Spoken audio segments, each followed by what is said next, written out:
Writing. Hello everyone, and welcome back to our channel. Today, we are diving into a deeply controversial and developing story that is raising serious questions about power, accountability, and the conduct of senior figures within law enforcement. This is one of those cases that not only shocks on the surface, but becomes even more concerning the deeper you look into it. A startling admission has emerged during recent proceedings involving General Shadrack Sibiya, a senior law enforcement official. In his own words, Sibiya revealed that he impersonated another individual in an effort to recover money he claims was owed to him by businessman Mhlanga. According to his statement, he pretended to be Siyanda Mhlanga in order to pursue this alleged debt. Now, take a moment to think about that. A senior figure in law enforcement, someone expected to uphold and enforce the law, openly admitting to impersonation. It's a revelation that has immediately sparked outrage, confusion, and intense debate across South Africa. Let's unpack what this means. First, we need to understand the individuals at the center of the situation. Mhlanga is not an unknown name. He is already facing serious criminal charges, and his involvement in multiple investigations has kept him firmly in the spotlight. This latest development only adds to the growing list of controversies surrounding him. On the other side, we have General Shadrack Sibiya, a figure who holds a position of authority and responsibility. When someone at this level makes such an admission, it carries weight. It's not just a personal issue, it becomes a matter of public concern. According to Sibiya, the decision to impersonate another person came from a desire to recover money he believed was owed to him.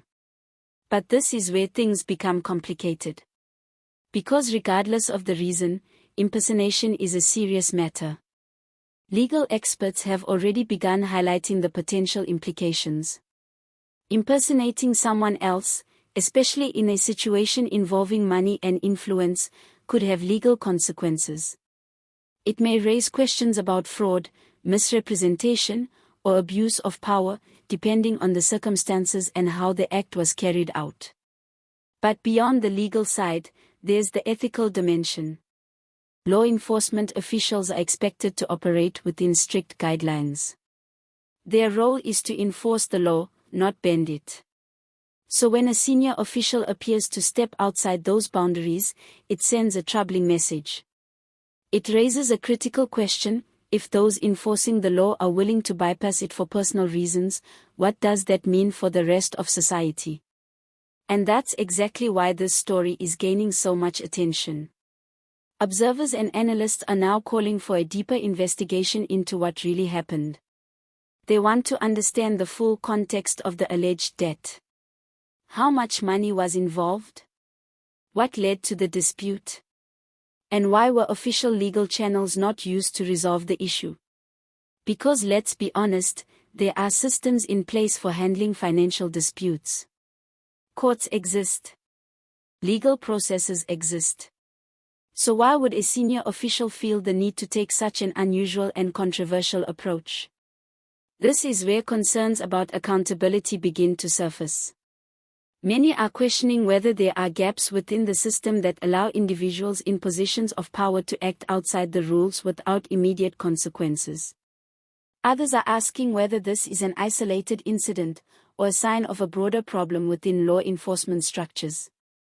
And then there's the issue of silence. So far, Mhlanga and his legal representatives have not publicly responded to these claims. That silence leaves a lot of unanswered questions. It also means that, for now, the narrative is largely being shaped by Sibiya's own admission. But make no mistake, this matter is far from over. Officials have confirmed that all testimony presented during these proceedings will be carefully reviewed. This suggests that Sibiya's statement will be examined in detail, alongside other evidence, to determine whether any laws were broken and whether further action is necessary. And this is where things could take a serious turn.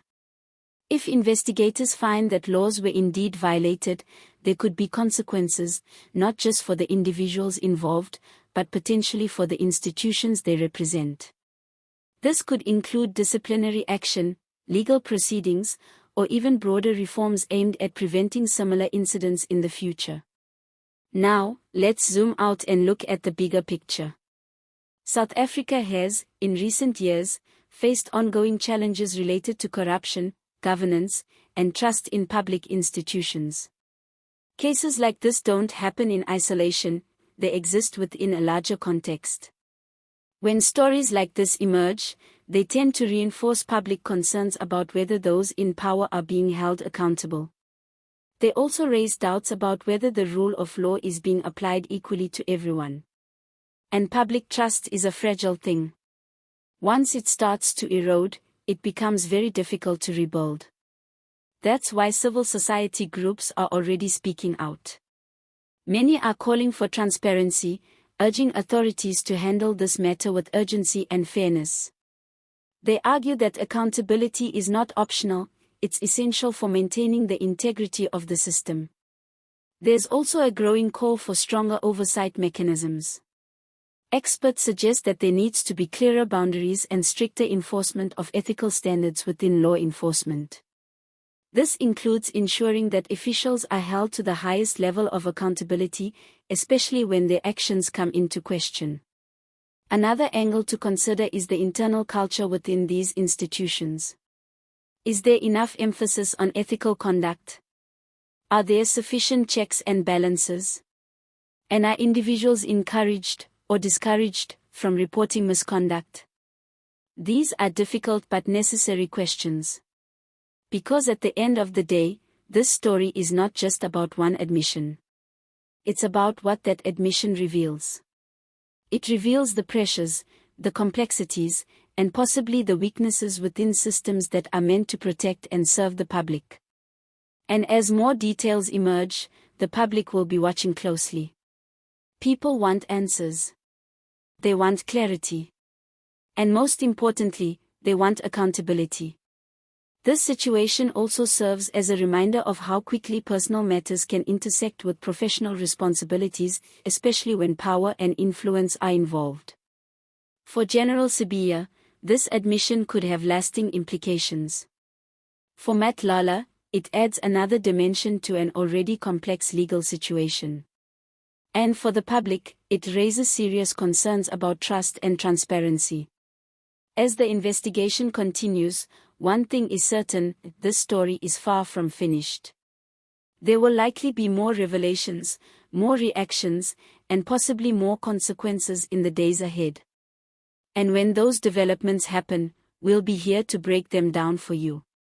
So make sure you stay informed.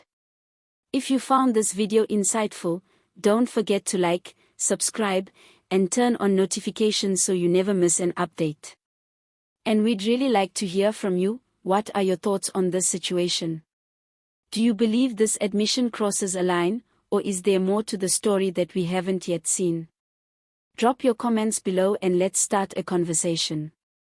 Thanks for watching, and as always, stay informed, stay aware, and stay engaged. See you next time.